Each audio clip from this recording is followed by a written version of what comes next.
Good Morning Business, French Tech. On parle à 6h15 d'expériences immersives autour des monuments, des grands événements historiques, mais il y a aussi des expériences immersives dans le retail avec des projections de couleurs, des manières de voir les produits. Stéphane Imbert, bonjour. Vous êtes le président de LS Group. Vous venez de racheter Smart Pixel pour créer un nouveau leader des solutions immersives et de personnalisation 3D dans le retail. Alors, qu'est-ce qu'on peut faire aujourd'hui avec de la 3D sur des produits ? Bonjour d'abord. On peut faire énormément de choses. Justement, ce qu'on essaye de faire avec LS Group, c'est de permettre à nos industriels, nos clients, d'avoir une expérience qui soit globale sur l'expérience immersive d'un produit qui est en phase de fabrication, mais aussi de conception ou alors de formation. Donc on va aller tout au long du chemin de ce produit, intervenir et avoir des solutions qui permettent à chacun de nos clients d'avoir quelque chose qui permette de valider son produit très très tôt. Alors là, derrière nous, on voit ce qu'on appelle un configurateur de produits 3D, si j'ai bien compris. Avec une valise. Donc en gros, c'est ce qu'on voit des fois quand on est sur les sites de e-commerce, pour ceux qui nous écoutent, où vous cliquez sur un produit et vous allez pouvoir le faire tourner dans tous les sens, zoomer, etc. C'est ça que vous faites en réalité. Donc c'est une modélisation en 3D à partir du produit. Vous allez en créer quoi ? Un jumeau numérique. On parlait de jumeau numérique de Notre-Dame tout à l'heure. Là, c'est un petit peu la même chose, mais avec une valise, quoi. Exactement. En fait, ce que l'on voit, c'est que nos clients exploitent assez peu cette donnée-là 3D.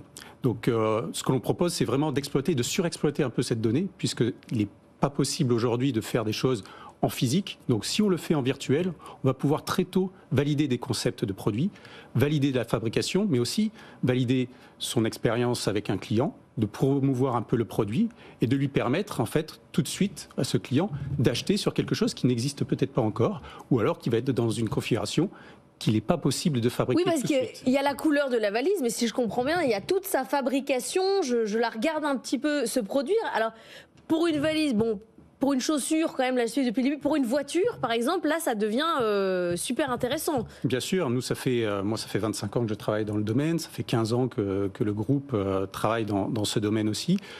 Et ça nous a permis en fait d'accélérer auprès de nos clients la transformation et de leur permettre de réduire leurs coûts.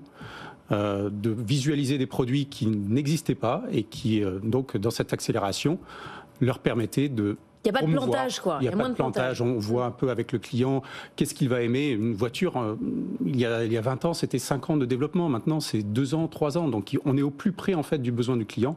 Et ça permet... Il y a un côté, l'effet de pain orange, de toute façon, ça plaît à personne. Ou telle option, en fait, finalement, ça ne trouvera pas de débouché, c'est ça ? Voilà, exactement. Donc, ça, on le voit très tôt. Et ça, l'exploitation de la donnée numérique, de la 3D, aujourd'hui, elle se fait de plus en plus. Et nous, on a une suite logicielle qui permet à nos clients de faire ces expériences, de créer ces expériences-là, de la fabrication jusqu'à la vente. Alors là, c'est de la modélisation 3D, mais il y a aussi toute la partie réalité augmentée. Ça aussi, vous l'utilisez. C'est-à-dire, par exemple, pouvoir visualiser un meuble dans mon intérieur, dans l'espace dans lequel je me trouve.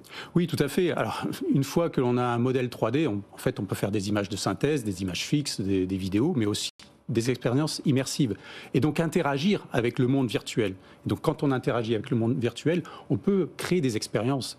Aujourd'hui, on travaille beaucoup avec le commissariat à l'énergie atomique, dont on intègre des briques technologiques, ce qui permet en fait d'interagir avec un produit, de pouvoir le soulever, d'avoir une force physique, alors qu'un élément 3D, normalement, il n'a pas de force physique. Donc on peut extraire une pièce d'un moteur et s'assurer qu'elle passe, qu'on peut la sortir. On va pouvoir tester, par exemple, sur un poste de travail, la pénibilité d'un poste de travail avec une personne. On mesure les troubles musculo-squelettiques.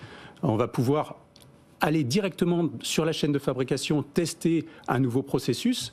Avec les opérateurs, les ingénieurs imaginent quelque chose, les opérateurs le valident. Et vous arrivez à donner un ROI clair, parce que comme ça on a envie de signer, mais j'ai envie de savoir exactement combien ça va me permettre de faire baisser mes coûts. Alors bien sûr, je peux donner un exemple de ce qui se passait il y a encore quelques années. Aujourd'hui, c'est plus difficile d'avoir un retour d'expérience, mais je travaillais donc au sein du groupe Stellantis. Et on avait la capacité à cette époque de produire 3 modèles physiques d'un intérieur de voiture. Et avec l'arrivée de la réalité virtuelle, on est passé à une vingtaine jusqu'à 2 ans avant le lancement d'un produit. Donc à un moment donné, on est au plus proche du besoin du client et on limite les coûts de maquettes physiques. Merci beaucoup Stéphane Imbert d'être venu ce matin dans la matinale de l'économie.